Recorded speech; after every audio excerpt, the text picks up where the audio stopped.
As we are moving forward here today, it is our desire to reacquaint you with your guidance system. We want you to remember that you are an extension of source energy. And we want the most important thing in every moment of every day for you to be awareness and maintenance of that connection. Because when you are aware and deliberately maintaining that connection, which is what we're talking about, allowing that connection, when you are maintaining, tending to that connection, you're thriving. You're clear-minded, you're joyous, you're healthy, you're sure-footed, you're confident, you're eager, you're passionate, you're in love with life. You are who you are. So when you feel frustrated or overwhelmed or afraid or angry or depressed, those emotions don't mean you're bad. They don't mean you're wrong. Those emotions mean you've practiced some thoughts for quite a long while and activated them often enough in your vibration that they become familiar. And now you have a belief or a dominant vibration that has enough divergent thought in it. And by that we mean different from who you really are and what you really know, that you got static in your vibration. So you're pinching off your connection to the well-being that is flowing to you that you just can't hear. It's like electricity flowing through the walls of your house, but if you don't plug into it, your toaster doesn't work. And if you don't find a way of connecting to the source energy that is flowing to you at all times in a predominant, dominant way, then you are doing less than thriving. And it is your intention and your legacy and your right to thrive. You knew when you came into these bodies that there would be plenty of things, plenty of variety, a smorgasbord on all topics for you to choose from. And you knew that you would be looking around and that you would be discerning your own personal preferences. But your plan was then, and still is, to look around until you figured out what it was you preferred, and then your plan was to give your undivided attention to what you prefer, because you understood that that's the way you train your vibrational alignment with what you prefer. And when you do that, it comes to you. Have you ever known someone who you knew was so wrong-headed, you knew that they were not based on what you thought was moral or appropriate behavior, and yet their life still continued to work, they still continued to win? You know why? They don't listen to the other side of the argument and mix up their vibration. They focus upon what they want. They hold themselves in alignment with that, what they want. They send only one signal about what they want, and the universe delivers to them what they want. And it doesn't matter how many others stand back and claim injustice, unfairness, foul play, inappropriate. The law of attraction always answers your vibration. And it doesn't have anything to do with what anybody else is doing or what anybody else thinks about what you're doing, unless you change your vibration because of what they think about what you're doing. That's why a variety of medical remedies can work differently on different people. That's why there's not one cure that always works. That's why a variety of religious intentions works for different people. There's not one truth or one religion that is appropriate. So it is your job as an extension of source energy to line up with that which you are an extension of. And you can tell by the way you feel how you're doing about that. So you have within you an emotional guidance system. Emotions that range all the way from passion and joy and appreciation, all the way to despair, all the way to depression. We want you to feel with us for just a moment that no matter what name you give or label you give these emotions, there is passion and appreciation and love and joy and knowing. There is believing. And there is hoping to believe. There is optimism and there is pessimism. There is frustration and overwhelmment. There is discouragement. There is fear and there is anger. There is anger and there is fear. It depends upon what you're angry about, where it falls on the equation. But fear is a very deep resistance emotion. And then there is that feeling of despair or depression.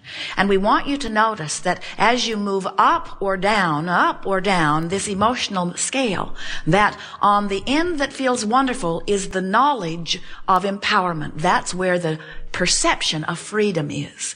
And on the other end of the scale, where despair and fear and depression are, that's where there is a perception of absence or loss of freedom or empowerment. When you feel an emotion like fear, can't you feel that in that fear there is the perception of powerlessness? We really want you to notice that that's what emotions are about. You are empowered beings, but when you perceive that you have not power, then you begin to feel fear. And what happens to so many people is because they are not really aware of this emotional meter, and they are not aware that they can take an emotional journey in a matter of seconds or minutes and change their vibrational attitude and point of attraction, and therefore change what's manifesting in their experience. Because so many people have forgotten that, don't remember that, or have taught themselves something very different from that as they have attempted to please others in this physical body. What begins to happen is that large segments of your population, which just means a lot of individuals who become mass consciousness, come to believe that the way they control the way they feel, which is important to every one of them no matter what they say, the way they control the way they feel is by trying to change the circumstances that affect them when they focus upon them. When you look at something that makes you feel good, you say, yeah, I'd vote for that. But when you look at something that makes you feel awful, you say, we've got to do something about that. We've got to get rid of that. We have to change that. We have to take that out of our society or get that off of the face of this earth. And what we're wanting you to remember as we're rampaging through this glorious day together is that you will never find your freedom through attempting to control the behavior of others, because you can't do it. You can't even control your wife. You can't control your kids. You couldn't control your parents when you were kids trying to control your parents. Teachers can't control their students. Employers can't control their employees. Wonderful man in a restaurant the other night, Jerry and Esther's favorite restaurant in this area, said, I have employees and 75% of them I adore, and 25% of them I would like to kill. And he wasn't kidding. You cannot effectively shift the way you feel if you believe the way you feel is contingent upon the changing of some circumstance or condition outside of you. That's why so many masters and teachers have tried to remind you about unconditional love. Unconditional love means love without changing conditions. Unconditional love means staying connected to Source regardless of the conditions, and in the continuing connection to Source, then the conditions must acquiesce to the changed vibration. We can feel that through your trial and error, through your willingness to experience life, through your wanting to feel good, and through your constant seeking, that you have come to know these things that we are talking about. And now it's just a matter of practicing them until you not only know it about this, but you know it about that, and about that, and about that, until you come to know it about everything, until you are able to look at your own body, even if it has something that you don't want in it, and you're able to relax and say, this too shall pass. It can go out the same door it came in. It came in vibrational alignment to something that I was thinking before I was even aware I was thinking it. And now I have changed the rhythm of my thought, and now I'm reaching for thoughts that consistently feel good to me on a myriad of subjects. All things unwanted must leave, and all things wanted must come. It is law. It is not possible for you to want something that does not come into your experience if you are in vibrational alignment with what you want. So why would you not be in vibrational alignment with what you want? Why would you not give your undivided attention to what you want? Because you've been trained to ferret out the problem, wrestle it to the ground, and kill it. But what you're coming to understand is, in the whole process of ferreting it out, identifying it, cataloging it, pigeonholing it, making monuments about it, talking about it, passing it on from generation to generation, you've activated in your vibration, so it must continue to be your experience. You cannot wrestle it to the ground and kill it, because there's another and another and another and another and another, because the universe will constantly give you whatever is in your vibration. No exceptions, you see. You've got to change your vibration. There is not a medical cure that can cure something that's off in your vibration. There's not a pill or a surgery that can keep you whole if you've got a vibration going on that's not allowing well-being. You got to line up with what you want. You've got to line up with what you want. So why don't you? Well, it's because you were lining up with thoughts before you were paying attention to how the thoughts you were lining up with felt. And you developed a vibrational habit of lining up, and law of attraction then matches those thoughts. Someone said to us the other day, Abraham, it feels like my thoughts are thinking me. Doesn't feel like I have control of what I'm thinking. I wake up and there they are. I try to change the subject, but there they are. And we say, well, don't despair. You've just got some thoughts activated, and we know we want to give you the benefit of the doubt. We want you to give yourself the benefit of the doubt. We want you to help let yourself off the hook by saying, law of attraction is really bringing these thoughts in that I've been thinking. But now a wonderful thing has happened. Now I have visceral awareness, emotional awareness that this thought is not beneficial to my experience. I can tell by the way it feels. So when I criticize myself, that's not good for me. When I criticize you, that's not good for me. When I find fault with me, that's not good for me. When I find fault with you, that's not good for me. When I worry, that's not good for me. When I worry, I'm actually negatively creating. When I worry, that means what I'm worried about is in the process of becoming. Friends will say, but Abraham, how can I not worry about this fact? And how can I not give this fact, this truth, this evidence my attention? And we say, think about what you're saying. You're saying somebody else who didn't want that, gave it their attention, gave it a lot of their attention, achieved vibrational alignment with it, attracted it into their experience, and because they did that, then you should too? If we were standing in your physical shoes, we'd be very particular about what we give our attention to. But we wouldn't go about it by monitoring thoughts. We would go about it by deciding that nothing is more important than that we feel good. And then by little, thought by thought, day by day, subject by subject, reaching for the best feeling thought that we could find in the moment.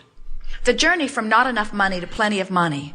If you are taking an action course, as so many of our physical human friends have attempted, what that says is, I don't have enough money, I need to figure out how to get more money, which means I need to figure out what I can do to exchange myself for more money, which means I need to figure out who's willing to pay money for what, and I need to figure out what those markets are, and which markets have a glut of people in them, and which markets are starving.